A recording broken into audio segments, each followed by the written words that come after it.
গৰাখহনীয়া প্ৰতিৰোধৰ কাৰণে আজি সমূহীয়া ইয়াৰ প্ৰাৰ্থনা সভা আয়োজন কৰা হৈছে আৰু আমি যিহেতুকে চবেই নিজৰ নিজৰ ধৰ্মক আমি বিশ্বাস কৰোঁ সেই অনুপাতে সংকোচ নদীৰ গৰাখহনীয়াটো আজিলৈকে যিহেতুকে আমি ৰোধ কৰিব পৰা নাই তাৰ কাৰণে চৰকাৰেও এইটো ব্যৱস্থা লৈ আছে কামো চলি থাকিব কিন্তু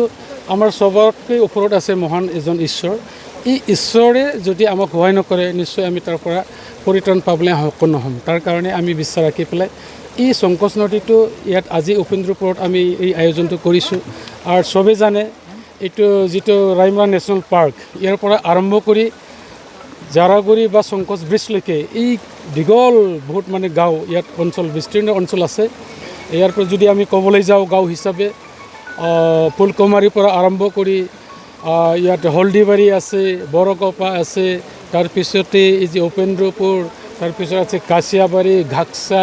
তাৰপিছত আমাৰ লালাচৰ আছে চিমলাবাৰী চৰিন্দ্ৰপুৰ খকচাগুৰি জাৰাগুৰি এই গোটেই অঞ্চলটো সংকোচ নদীয়ে বছৰে বছৰে প্ৰায় আজি মানে অলপ বেলেগ বছৰৰ অলপ এনে গৰাখহনীয়া হয় প্ৰায় গাঁওবিলাকে মানে আধা অংশ শেষ হৈ গৈছে গতিকে আমি বিশ্বাস ৰাখিছোঁ ঈশ্বৰে আমাক সহায় লাগিব আৰু নিশ্চয় সহায় কৰিব যেতিয়া আমি আকলত পৰোঁ